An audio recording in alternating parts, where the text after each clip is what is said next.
E 3 minutos de volta com o estúdio CBN, com a provocação que a gente fez no início do nosso programa a respeito daquilo que tira o motorista do sério, que deixa ele estressado, incomodado com um comportamento normalmente é do outro, né, Marco Guarizo? Assim, a gente nunca tá errado no trânsito também, né? É isso, a gente se irrita com o outro, mas a gente não avalia muito a nossa postura, né? Se você dá um corte, lá dá tempo de passar nesse carro, o carro precisa frear, você nem lembra que você prejudicou o outro. Às vezes até xinga, né? Sim. Mas, o Wilton de Nova Odessa, ele concordou 100% com o que eu falei aqui na abertura. Existem vários motoristas que dirigem em velocidade muito abaixo do limite, mas ficam na faixa da esquerda. Como ele diz aqui, nada contra quem quer dirigir devagar, mas fica na direita. A gente aprende isso já quando tira a habilitação, né?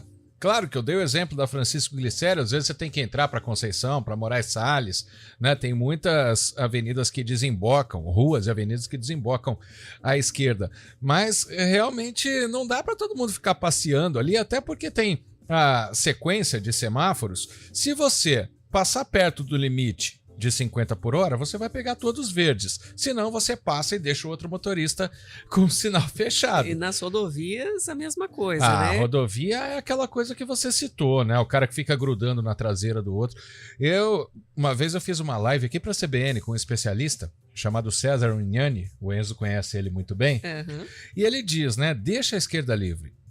Quem tá atrás pode ter 90% de chance de ser um imbecil querendo graça, mas às vezes é uma pessoa que tá levando outra no hospital, né? Tá precisando chegar a um compromisso urgente. Então, quem andar devagar, anda na faixa da direita. E é isso que disse aqui o Wilton também. E o levantamento feito nas 3 principais rodovias aqui da região de Campinas, pegando Anhanguera, Bandeirantes, também Ademar Pereira de Barros, revela exatamente o que incomoda um motorista. Foram ouvidos 5.386 clientes das rodovias, então aí entre motoristas de veículos de passeio, caminhões, e foram consultados tanto homens quanto mulheres. Então, 68% reportaram incômodo com algum tipo de comportamento no trânsito, né? E aí, em relação aos resultados, 31% se incomodam com o motorista mexendo no celular. É horrível, né? É o que liderou aqui nessa pesquisa realizada. 19% se aborreceram com o motorista costurando os outros. Como você disse. 15% não concordam com o motorista que dirige devagar pela faixa da esquerda. Só 15%? Outros 15% se estressam com o motorista que dirige colado ali na traseira. 12% não gostam do carro andando muito devagar. E aí, né? Esse levantamento considerou, assim, às vezes o mesmo motorista colocou todas as alternativas aí. Olha, eu concordo com todas, hein? Eu colocaria até umas a mais. Isso. Mas a gente convidou o psicólogo e perito judicial Felipe Gomes para ajudar a analisar um pouco dessa percepção aí dos motoristas, dos condutores, estando no trânsito. Seja bem-vindo, Felipe. Eu agradeço o convite e à disposição para debatermos esse assunto aqui. Deixa eu começar perguntando, Sandra, porque uma dessas, na estatística, me chamou a atenção, é o motorista que dirige colado na traseira do veículo. Para começar, Felipe, isso é uma infração de trânsito, né? Manter distância faz parte do Código de Trânsito brasileiro, né? Olha, exatamente, mas eu estava ouvindo aqui vocês, a Sandra, apresentar os dados, né? E é muito curioso essa questão do trânsito, e se a gente abordar do ponto de vista psicológico, a gente pode dizer que o trânsito revela um pouco o caráter de uma pessoa. Vamos colocar assim, revela quem ela é, né? Então, quando nós vemos esses assuntos aqui comentados pela pesquisa, que é muito curioso, né? Aquele que anda colado, aquele que comete uma infração, aquele que passa no sinal amarelo ou aquele que para. Veja, existem muitas situações, porém, o que vai revelar é o comportamento ali do condutor, né? Ou seja, atitudes que ele toma em relação ao trânsito, nada mais está revelando a atitude daquele condutor.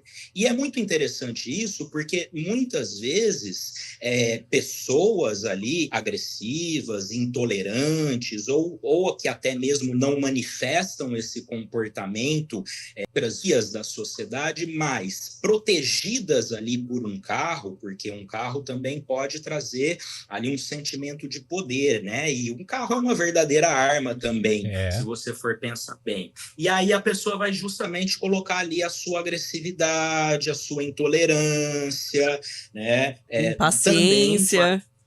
Impaciência, ela vai expressar aquilo também na conduta do trânsito, né?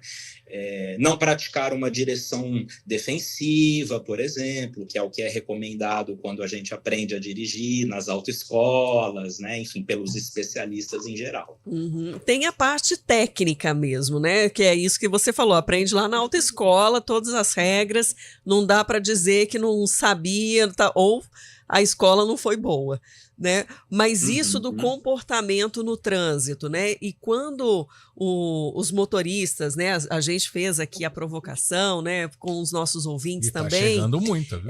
Se manifestarem do que incomoda no trânsito, a gente sempre aponta para o outro. E às vezes é difícil a gente se colocar no lugar do outro também. É verdade. E isso, se você for analisar bem, é o que falta também, inclusive no comportamento do motorista, né? Se colocar no lugar do outro, ter mais empatia.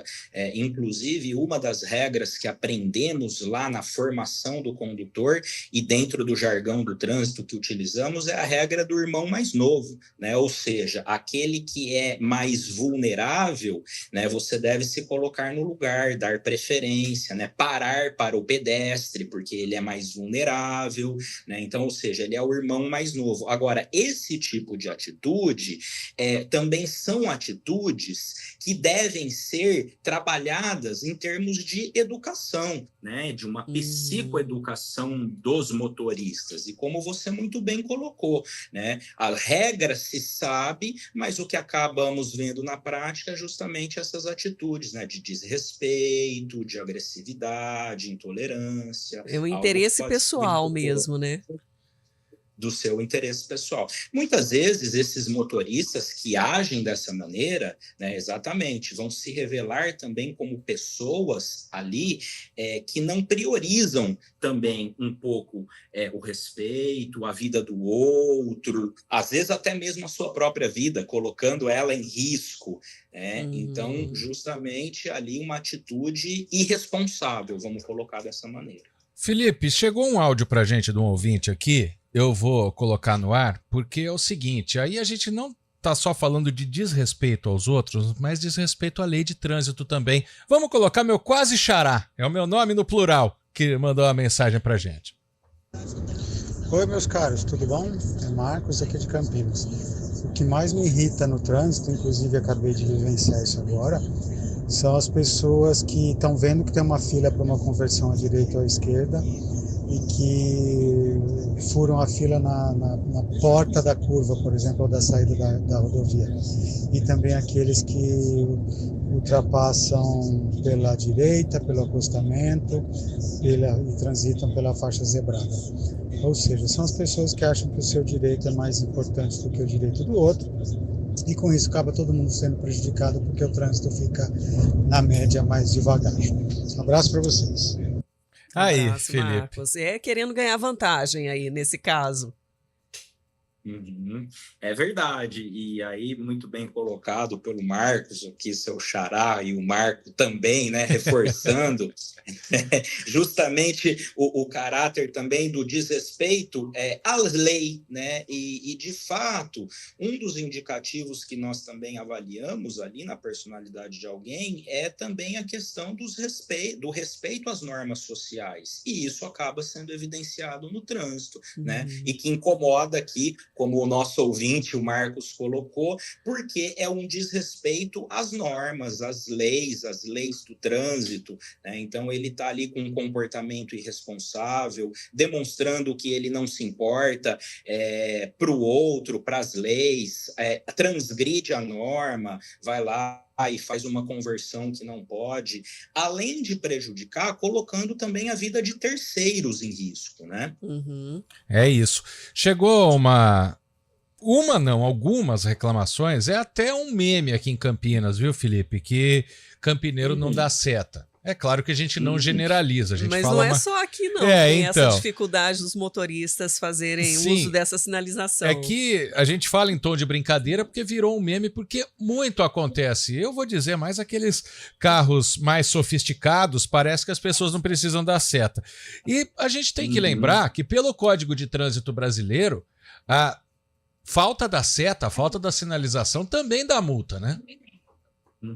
Exatamente, porque acaba sendo uma infração, né, que pode ocasionar algum tipo de acidente, você não sinalizar para onde você vai virar, podendo ocasionar algum risco também ali, ou uma desatenção ou uma infração ali, muitas vezes até propositada, porque não respeita as regras, a lei, é irresponsável, não se preocupa.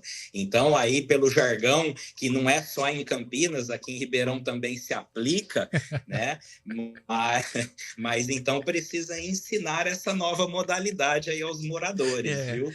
Ô Felipe, quando uma concessionária, no caso, né, acaba fazendo esse tipo de levantamento, é realmente com alguma intenção, né, de trabalhar, seja a educação no trânsito ou estratégias que realmente tragam alguma consciência e responsabilidade também desses condutores, né?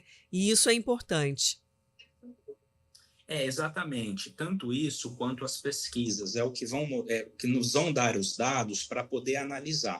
Porém, você tocou um ponto muito interessante. É importante, se faz, mas na minha opinião, pelo menos, eu acredito que existe pouco interesse do poder público num sentido de abordar mais uma educação para o trânsito, né? Porque isso deveria fazer parte das políticas públicas, tanto num sentido até mesmo educativo, da formação de uma pessoa, da sua cidadania, ele ter mais formação e educação para o trânsito. Então, o que a gente se questiona aí é o quanto o poder público está investindo de todo esse dinheiro que as concessionárias arrecadam, né, inclusive, também em ações ali de políticas preventivas, de educação, não só, né, política de aumentar o rigor e a fiscalização da lei. Eu acredito que a base disso seria também mudanças através da educação.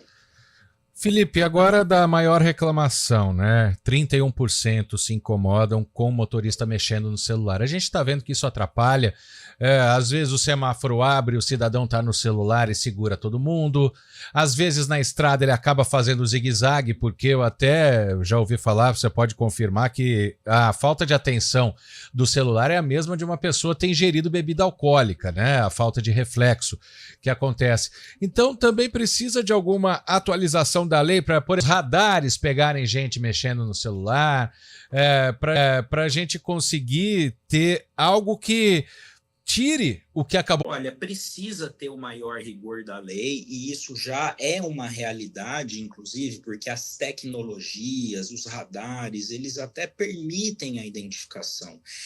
Agora, o que eu creio que precisaria ainda mais é uma conscientização maior da população em si, porque é perigosíssimo, né? Veja, é um risco muito grande você mexer ao celular pelo fator da atenção, e 1 minuto ali, 1 segundo, milésimos de segundo do qual você perde aquela atenção pode ser, inclusive, fatal. É um ato que não tem como voltar atrás em caso de acidentes, né, irreversíveis, por exemplo. Então, deveria haver uma conscientização maior. E já que o celular, na atualidade, é um problema da nossa modernidade, não só no trânsito, mas em todos os espaços, né? Aí andamos presos ao celular, olhando o celular o tempo todo, né? Os jovens não conseguem sair do celular também, e no trânsito esse comportamento acaba também se repetindo. Às vezes, os motoristas, principalmente de aplicativos de transporte, necessitam, né, do aplicativo para ajudar nesse deslocamento. Mas existe até algo polêmico. Algumas empresas estão estudando a possibilidade de tirar até mesmo aqueles carros que têm, né, o GPS, exatamente pelo problema desse vício, né, dos motoristas em ter que estar ligado ali o tempo todo ao celular.